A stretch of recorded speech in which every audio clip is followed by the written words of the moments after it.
Good morning class.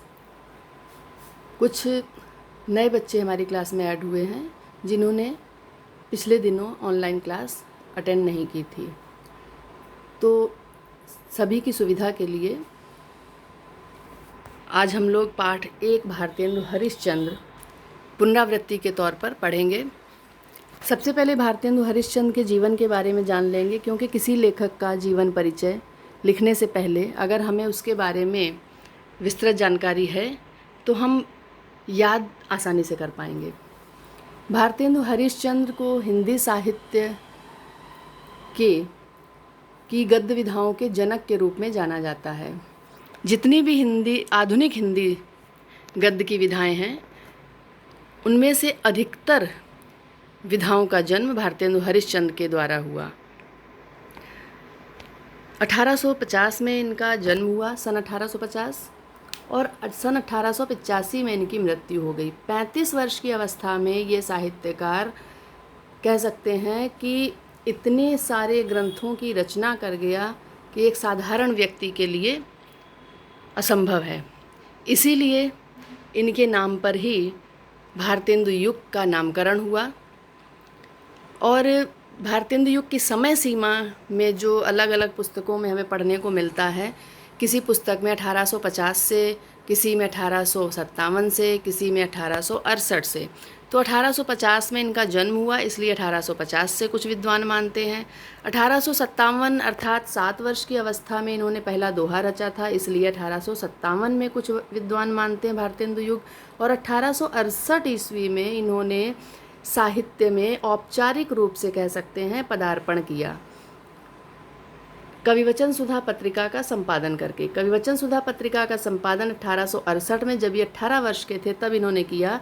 तो इस आधार पर 1868 से भारतेंदु युग की समय सीमा मानना अधिक उचित है और 1900 तक है। तो हम सबसे पहले पाठ को आरंभ करने से पहले इनका जीवन परिचय विस्तार से पढ़ लेते हैं।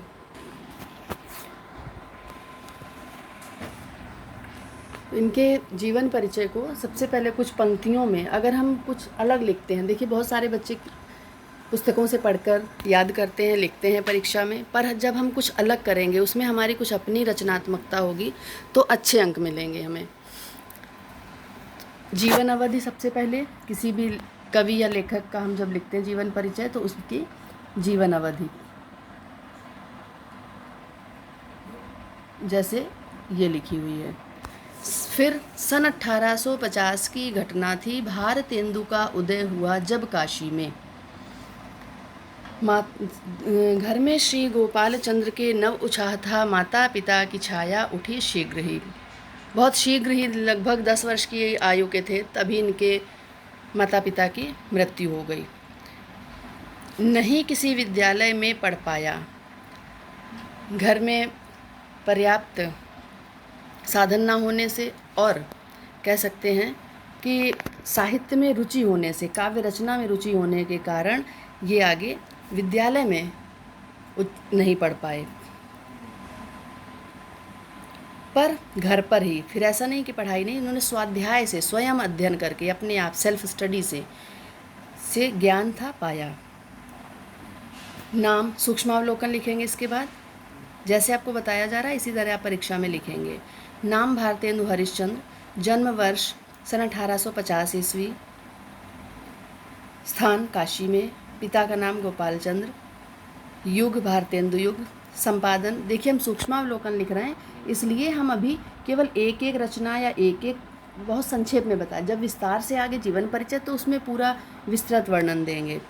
संपादन कविवचन सुधा, प्रमुख रचनाएं भारत दुर्दशा आदि, यहाँ पर आप आदि और लिख लीजिए, यहाँ पर और यहाँ पर भी।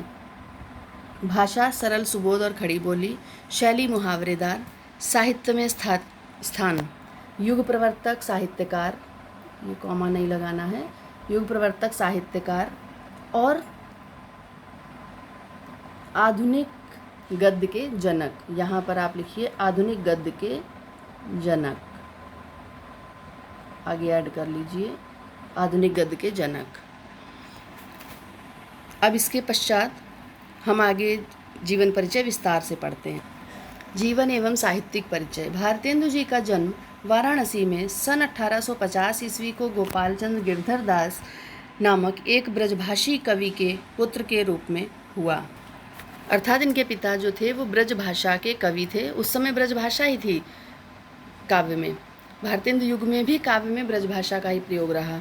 तो पिता साहित्यकार थे, इस कारण पिता से मिलने के लिए बहुत सारे साहित्यकारों का आना जाना बना रहता था। उसका भी प्रभाव इन पर पड़ा, इनके जीवन पर। और यही कारण था कि केवल 7 वर्ष की अवस्था में इन्होंने एक दोहा लिखकर पिता को सुना डाला। पिता ने आशीर्वाद दिया कि तुम आगे चलकर एक बहुत बड़े साहित्यकार बनोगे, कवि बनोगे, और पिता का आशीर्वाद फलीभूत हुआ और इन्होंने पिता से भी अधिक नाम कमाया। जो हिंदी साहित्य का पहला नाटक है नहुष, वो इन्हीं के पिता के द्वारा लिखित है, गोपाल चंद्र गिरधर दास द्वारा। तो 10 वर्ष के थे तब माता पिता को खो दिया। 7 वर्ष की अवस्था में जो दोहा लिखा वो ये था, लय डेढ़ा ठाड़े भय श्री अनिरुद्ध सुजान, बाणासुर की सैन को हनन लगे भगवान। घर पर रहकर इन्होंने हिंदी, उर्दू, अंग्रेजी और फारसी जैसे भाषाओं का स्वाध्याय किया। मात्र 13 वर्ष की आयु में इनका विवाह हुआ था मन्नो देवी के साथ। पत्नी का नाम था मन्नो देवी। क्वींस कॉलेज में दाखिला लिया, किंतु काव्य रचना की ओर झुकाव होने के कारण, जो वाराणसी का क्वींस कॉलेज है बहुत प्रसिद्ध है, वहीं से जयशंकर प्रसाद ने और भी अन्य कवियों ने, लेखकों ने वहाँ से अध्ययन किया है। तो इनका एडमिशन तो हुआ, किंतु काव्य रचना में रुचि अधिक होने के कारण इन्होंने पढ़ाई छोड़ दी। आगे चलकर लगभग 35 वर्ष की अवस्था में क्षय का टीबी धर दबोचा और केवल 35 वर्ष की अल्पायु में ही सन 1885 को इनका देहांत हो गया। प्रमुख रचनाओं में नाटक इनके हैं सत्य हरिश्चंद्र, ये आधा शाह बनेगा, सत्य हरिश्चंद्र, भारत दुर्दशा, अंधेर नगरी, मुद्रा राक्षस, रत्नावली। कुल इनके 17 नाटक हैं, जिसमें से कुछ अनूदित हैं और कुछ मौलिक हैं। अनूदित नाटक होते हैं जो दूसरी भाषाओं, किसी दूसरे लेखकों द्वारा लिखे जाते हैं और उनका अपनी भाषा में अनुवाद करना। निबंध संग्रह सुलोचना, परिहासवंचक, मदालसा, लीलावती। इतिहास ग्रंथ इन्होंने लिखे कश्मीर कुसुम, महाराष्ट्र देश का इतिहास, अग्रवालों की उत्पत्ति आदि। यात्रा वृतांत, जो हिंदी साहित्य का पहला यात्रा वृतांत है, सरयू पार की यात्रा, वो इन्होंने ही लिखा। इसके अलावा और भी लिखे, लखनऊ की यात्रा, मेहदावल की यात्रा, जीवनी, सूरदास की जीवनी, जयदेव, और भी इसके अलावा जीवनियाँ लिखी, पर आपको ये 2 याद रखनी हैं। इसके बाद आगे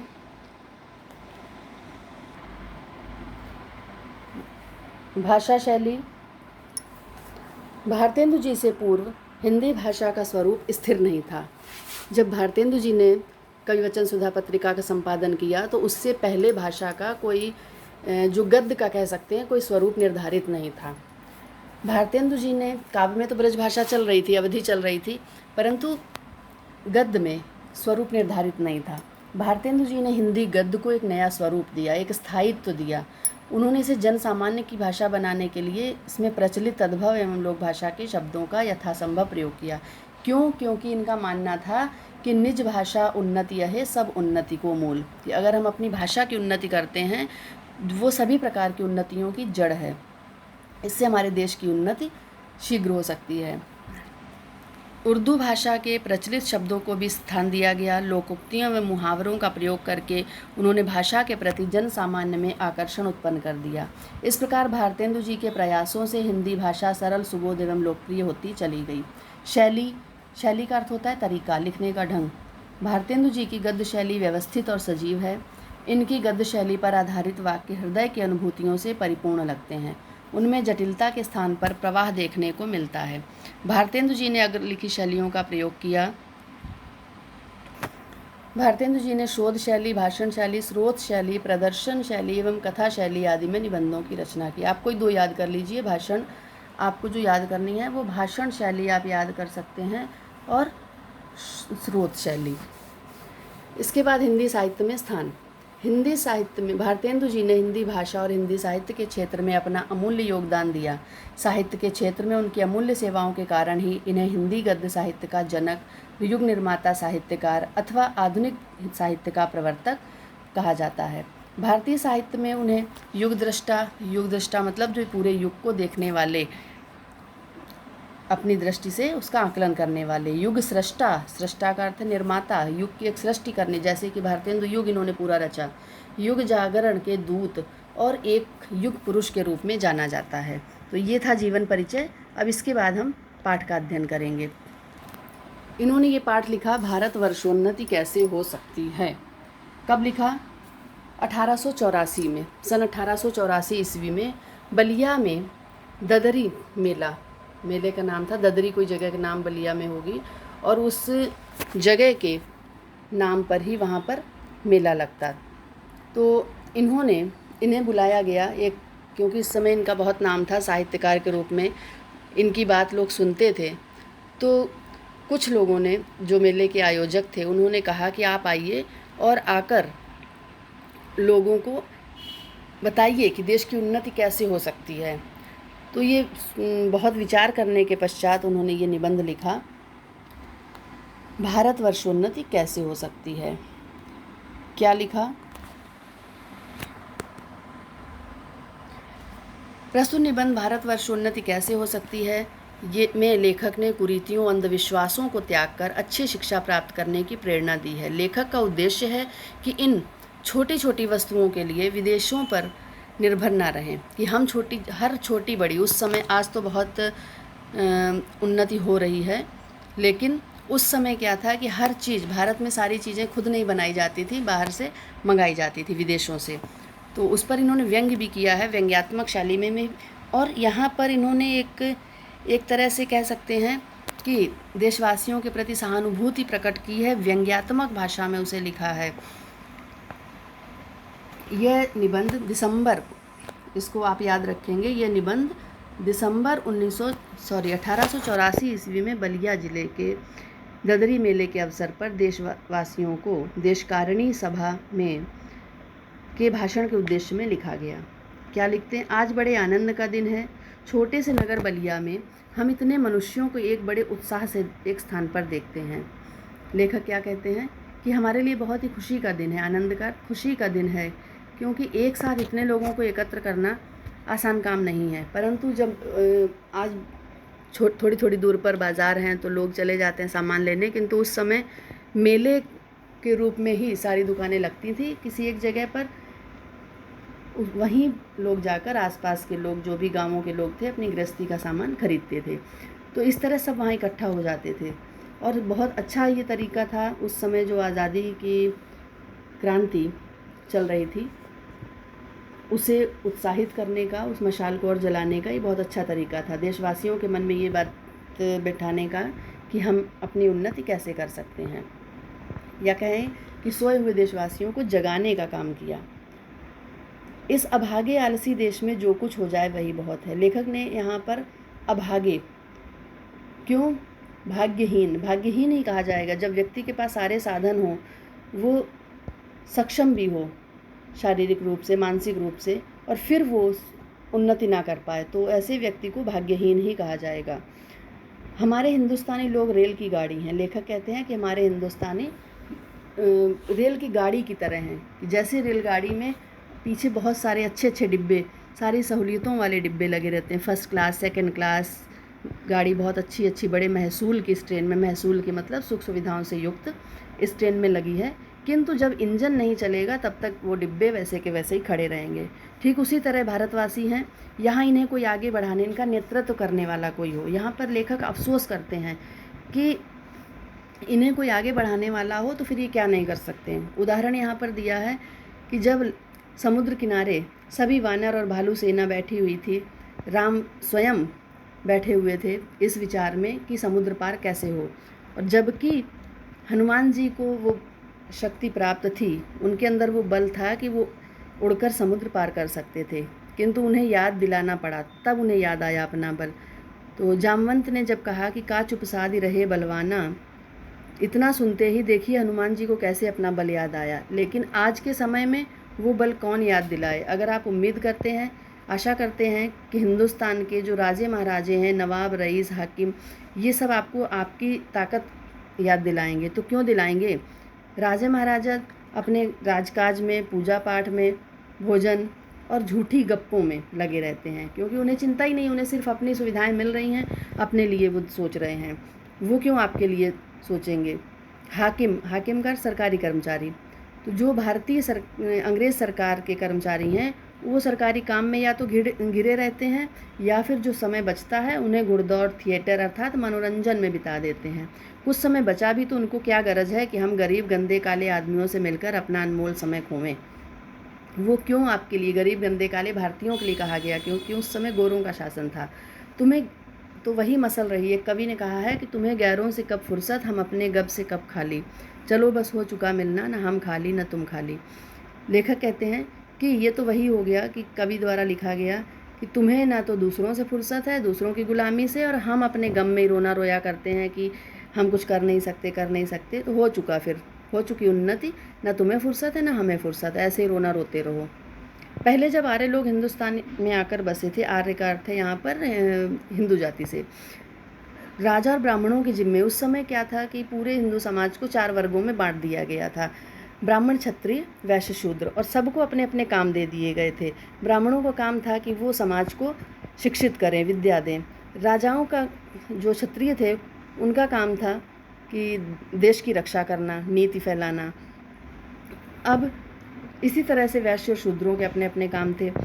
तो अगर हर कोई आज भी ये सोचे कि हम अपने काम को, जो भी हमारा काम है, उस काम को ईमानदारी से, उस कर्तव्य को ईमानदारी से हम करें, तो क्यों नहीं उन्नति होगी। दिन प्रतिदिन नहीं बल्कि प्रतिपल प्रतिक्षण उन्नति होगी। लेकिन भारतीयों को तो निकम्मेपन ने घेर रखा है। लेखक कहता है कि हम नहीं समझते, इनको शर्म नहीं आती, लाज अर्थात शर्म क्यों नहीं आती कि जब इनके पुरखों, हमारे पूर्वजों ने, उदाहरण यहाँ पर दिया है कि विलायत में, विदेशों में, सन 1884 की बात है, उस समय 16 लाख रुपए, आज के करोड़ों रुपए के बराबर है, 16 लाख रुपए में जो दूरबीन बनाई गई थी वहाँ पर, जो ग्रह नक्षत्रों को देखने के लिए, वही दूरबीन उसी ठीक उतना ही काम करती थी जो हमारे पूर्वजों ने बांस की नलियों को, मिट्टी की कुटिया में बैठकर, जंगलों में बैठकर उन्होंने बांस की नलियों से बना दी थी वो दूरबीन। ठीक वही काम था उसका। तो जब हमारे पूर्वज इतने ज्ञानी थे तो हमारे अंदर कहीं ना कहीं वो गुण है, पर हम उस गुण को अंग्रेजी किताबों के सामने भूल चुके हैं। और आज तो अंग्रेजी विद्या और जनता की उन्नति की लाखों पुस्तकें, और आज हमारे सामने तो एक बहुत सारे नुस्खे हैं, किताबें हैं, तरीके हैं, मशीनें हैं, फिर भी हम क्या कर रहे हैं, निरी चुंगी के कतवार फेंकने की गाड़ी बन रहे हैं। निरी चुंगी मतलब जो म्यूनसिपैलिटी की एक कूड़ा फेंकने, कतवार फेंकने, कूड़ा फेंकने की गाड़ी, म्यूनसिपैलिटी की कूड़ा गाड़ी जो है, ठीक उससे ही वही बने हुए हैं कि हमें केवल एक जो बचा खुचा कचरा है वो भरकर इधर से उधर किया जा रहा है। ये समय ऐसा है, उन्नति की मानो घुड़दौड़ हो रही है। ये समय, लेखक कहता है कि उन्नति की घुड़दौड़ लगी है, अगर इस समय पीछे रह गए तो फिर आगे ना बढ़ पाएंगे। अब हम कुछ प्रश्नोत्तर देख लेते हैं, उसके बाद आगे बढ़ेंगे।